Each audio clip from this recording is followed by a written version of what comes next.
नमस्ते स्टूडेंट्स, पाठशाला पंडित में आप सभी का स्वागत है। मैं हूं Ayush Bhattacharya.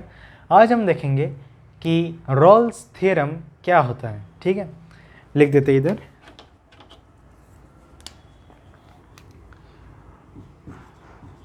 Rawls theorem. Now I hope कि इसका जो प्रोनाउंसिएशन है वो रॉल्स ही हो। ठीक है, नहीं तो रॉल्स अगर हो, मुझे नहीं पता, मैं तो रॉल्स ही कहूँगा। ठीक है, तो बात ये आती है कि रॉल्स थ्योरम होता क्या है। ठीक है, तो एग्जाम मतलब पहले मैं लिख देता हूँ इधर एग्जैक्ट वर्ड्स क्या है रॉल्स थ्योरम का, वो मैं लिख देता हूँ। If F X is a function such that if fx is a function such that fx is continuous fx is continuous fx is continuous in closed interval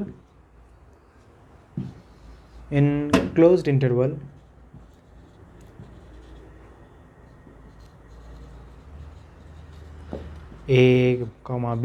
ठीक है, ये पहला कंडीशन है। दूसरा कंडीशन है fx is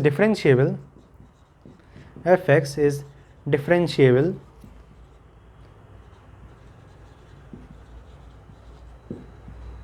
in open interval a comma b। ठीक है, ये दूसरा कंडीशन। और जो तीसरा कंडीशन है fa equal to F B. ठीक है, f equal to fb, then there exists ये पता है ना, ये वैल्यू, ये इसे कहते हैं there exists। ठीक है, there exists at least one value of x से c। ठीक है, मान लेते वो c है, मतलब वो जो x है वो मान लेते c है। ठीक है, एटलीस्ट एक वैल्यू चाहिए ना, तो उसे c मान लेते हैं इन ए बी। ठीक है, पर वो जो c है उसे a, b के बीच में ही रहना चाहिए। ठीक है, उसे a, b के बीच में ही रहना चाहिए such that f dash c equal to 0। ठीक है, थ्योरम लिखते ही पूरा आधा बोर्ड भर गया, कोई बात नहीं। तो देखो, if fx is a function such that fx is continuous in a closed interval a, b। मतलब सोचो कोई एक फंक्शन है, ऐसा कोई फंक्शन है। ठीक है, मान लेते हैं, तो इसे a मान लेते हैं। ठीक है, इसे a मान लेते हैं और इसे b मान लेते हैं। तो a, b पहली बात तो कंटिन्यूस होना चाहिए। तो इस ग्राफ का लाइन देखकर तो समझ में आ ही रहा है कि कंटिन्यूस है। नॉन कंटिन्यूस कभी होता कि सोचो ये मैंने कुछ ऐसे कर दिया। ठीक है, ये ऐसे कर दिया, तो ये नॉन कंटिन्यूस नहीं है, बीच में टूट रहा है, डिसकंटिन्यूस है ये। पर अगर ये एकदम सीधा सांप की तरह स्ट्रेट है, या एटलीस्ट एक लाइन है, कर्व है, बीच में नहीं टूट रहा है, तो फिर वो कंटिन्यूस है। दूसरी बात, वो डिफरेंशिएबल होना चाहिए। डिफरेंशिएबल होने का मतलब क्या है कि उसके बीच में कोई शार्प एजेस नहीं होना चाहिए। जैसे कि चलो इस ग्राफ में ही दिखा देता हूँ। अगर मैंने कुछ इस तरह से बनाया, ये एकदम पॉइंटेड एज, तो फिर ये डिफरेंशिएबल नहीं होगा। क्यों? क्योंकि देखो वो जो कौन सा था, हाँ, मॉड्यूलस वाले जो फंक्शंस होते हैं ना, एब्सोल्यूट वैल्यू वाले फंक्शंस कुछ इस तरह से दिखते थे, इस तरह से, तो फिर वो कहा जाता था कि ये डिफरेंशिएबल नहीं है। क्यों? क्योंकि शार्प एजेस आते हैं इसमें। ठीक है, ये शार्प एजेस है तो इसलिए वो डिफरेंशिएबल नहीं है। सिमिलरली इधर भी वो वैसे नहीं होने चाहिए। अगर ग्राफ देखें तो इस तरह के शार्प एजेस नहीं आने चाहिए, स्मूथ बिल्कुल एक रस्सी की तरह जाना चाहिए। ठीक है, तो फिर, और हाँ, दूसरी बात, F A equal to F B. Okay, तो मैंने ये ग्राफ थोड़ा गलत बना है। ये ग्राफ कुछ इस तरह से होना चाहिए।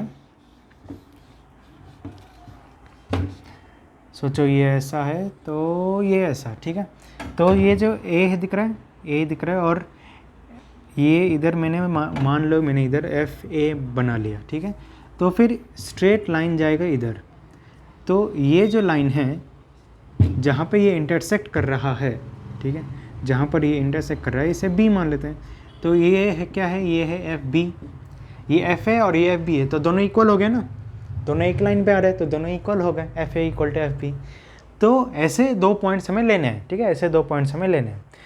तो अगर हमने ऐसे 2 पॉइंट्स ले लिए तो एटलीस्ट एक तो ऐसा वैल्यू आएगा x का, मान लेते हो c है, जहाँ पर पहली बात तो उसे दोनों के बीच में होना चाहिए, ठीक है, वो दोनों के बीच में होना चाहिए। अगर हमने उसको डिफ्रेंशिएट किया, मतलब उस पर एक टेंजेंट ड्रॉ किया तो 0 होगा, मतलब ये वाला पॉइंट की बात कर रहे हैं हम लोग। अगर मैंने इधर टेंजेंट बनाया, मतलब एफ डैश किया, एफ डैश एक्स किया, एफ डैश सी किया, जो भी हो, तो यहाँ पर एफ डैश सी मान लेते हैं इक्वल टू 0 ही होगा, ठीक है। अब कि इधर एटलीस्ट 1 क्यों बोला गया है? एटलीस्ट 1 इसलिए बोला गया है क्योंकि इस तरह के पॉसिबिलिटीज़ भी हो सकते हैं, ठीक है, इस तरह के पॉसिबिलिटीज़ भी हो सकते हैं, ठीक है, जहाँ पर जैसे ये है, क्या है, ये ए मान लिया मैंने, तो चलो इधर बी मान लेते हैं। तो ए और बी सेम है, ठीक है, मतलब उसके नीचे वैल्यूज़ है एफ ए, ये जो एफ ए है ये मैंने कंटिन्यू किया तो एफ बी आएगा इधर, तो वो दोनों इक्वल है, बाकी सब तो कंटिन्यूस डिफरेंशिएबल तो है ही ये दोनों। तो इधर मुझे 5 है ना, 1 2 3 4 5, हाँ 5 ऐसे मुझे पॉइंट्स मिले हैं जहाँ पर ये F dash C equal to 0 होगा। जैसे इधर, ठीक है, ये एक पॉइंट, ये दूसरा पॉइंट, ये तीसरा पॉइंट, ये चौथा पॉइंट, 5वां पॉइंट, ये 5 पॉइंट्स हैं मेरे पास जहाँ पर वो एफ डैश एक्स किया तो 0 मिलेगा। इसलिए कहा गया कि एटलीस्ट 1 वैल्यू, एक तो ऐसा वैल्यू मिलेगा ही मिलेगा जहाँ पर वो 0 आएगा, ठीक है। तो बात ये आती है कि ठीक है, थ्योरम तो थ्योरम अच्छा है, पर इसमें क्वेश्चंस कैसे आएंगे, ठीक है। कौन, ये जो थ्योरम है वो समझ में आ गया ना कि रोल्स जो थे मैथमेटिशियन, मुझे पता नहीं कौन थे पर खैर कोई तो थे, तो उन्होंने क्या कहा ये तो समझ में आ गया, ठीक है। तो एक काम करते हैं, क्वेश्चन ले लेते हैं, ठीक है, डायरेक्ट क्वेश्चन ले लेते हैं। मैं जब तक ये बोर्ड को इरेज करता तब तक आप एक काम कीजिए, वीडियो का जल्दी से जल्दी लाइक कर दीजिए, ठीक है। इससे क्या है, लाइक कर दीजिए, सब्सक्राइब नहीं किया तो वो तो सबसे पहले कीजिए, सब्सक्राइब बहुत ज़रूरी है, सब्सक्राइब करना। ओके, तो पहले ही से इरेज कर देता हूँ। जितना ज़्यादा आप लाइक करेंगे, शेयर करेंगे, सब्सक्राइब करेंगे, उतना ज़्यादा स्टूडेंट्स तक ये वीडियो पहुँचेगा और उनकी भी हेल्प होगी, करेक्ट। खैर, तो चलो, तो जो क्वेश्चन है वो देख लेते पहले, इससे रोल्स थ्योरम अच्छे से समझ में आ जाएगा कि इसे अप्लाई होता कहाँ है।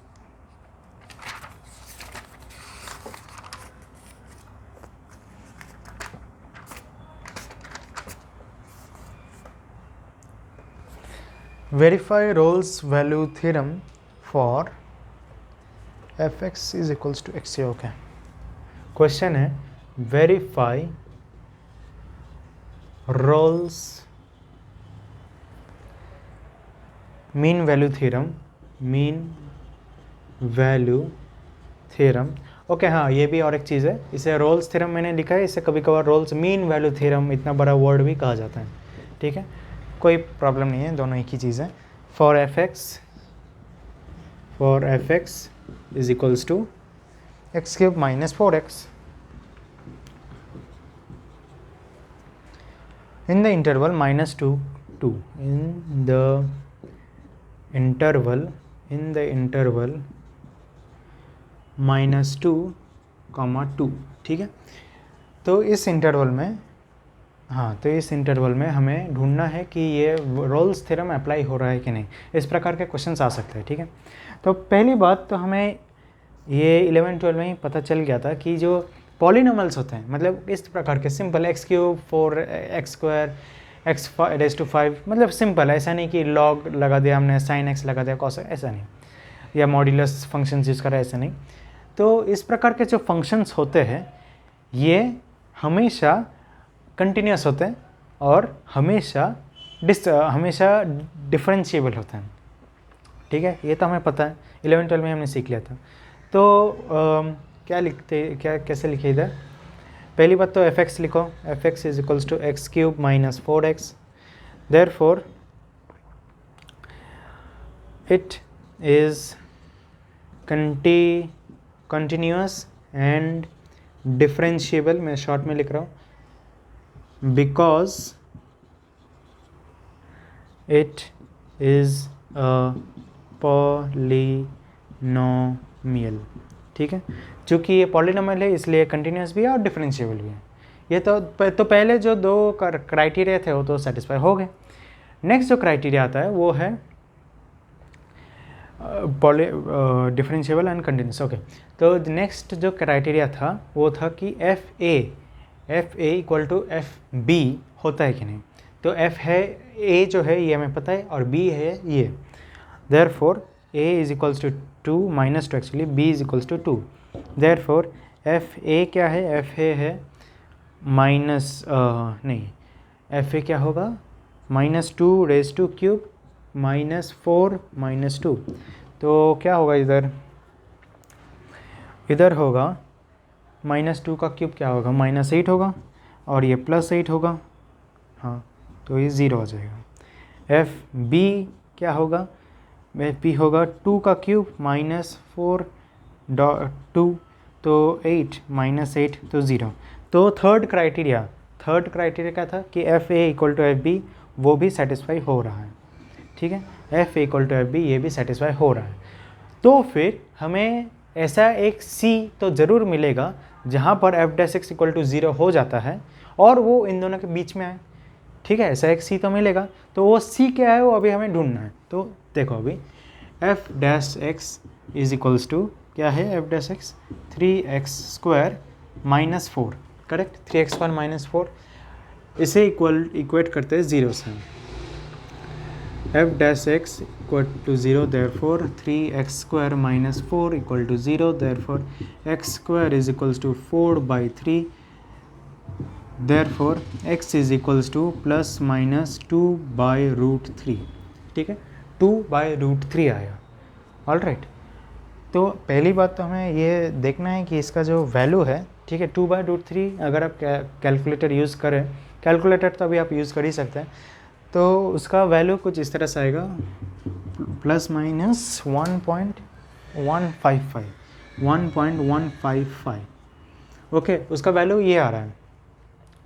तो दो वैल्यूज़ में मिले, ठीक है, दो वैल्यूज़ मतलब 2 सी मिले हमें, ऐसे 2 सी मिले जहाँ पर एक सी है 1.155, दूसरा सी है -1.155, therefore -1.155 and 1.155 both lie in the region -2, 2। ठीक है, दोनों तो -2 और 2 के बीच में ही आते हैं। तो इसका मतलब क्या हुआ, इसका मतलब हुआ रोल्स थ्योरम इज वेरीफाइड। क्योंकि रोल्स थ्योरम क्या कहता था कि there exist a C between A and B where F dash C equal to 0, correct, यही तो कहता था, यही कहता था वो। तो अगर मैं इसे 1.155 को सब्स्टिट्यूट कर दूँ तो F dash X equal to 0 ही आ जाएगा। सिमिलरली अगर -1.155 को भी अगर सब्स्टिट्यूट कर दूँ तो भी 0 आएगा। और हमने ये भी देख लिया कि ये दोनों -2 और 2 के बीच में ही आते हैं, तो इसलिए रोल्स थ्योरम तो सेटिस्फाई हो रहा है, तो इसलिए रोल्स थ्योरम वेरीफाई हो गया है। ठीक है, सिमिलरली मैं आपको अभी एक होमवर्क दे देता हूँ, इसमें आपको वेरीफाई करना है कि वो रोल्स थ्योरम है कि नहीं। ठीक है, तो चलो मैं इधर वो क्वेश्चन जो है होमवर्क क्वेश्चन लिख देता हूँ।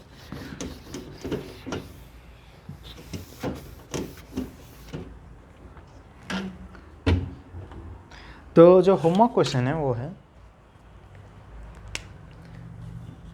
Verify Rolle's theorem for fx is equals to sin x। ठीक है, fx is equals to sin x in 0 to pi, ठीक है, ये हमें इधर वेरीफाई करना है। तो सेम जो प्रोसीजर था मैंने फॉलो किया, आपको भी वो same to same procedure follow करना है और बताना है कि ये वेरीफाई हो रहा है कि नहीं।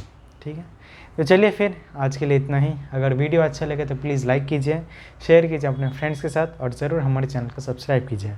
तो आज के लिए थैंक यू वेरी मच।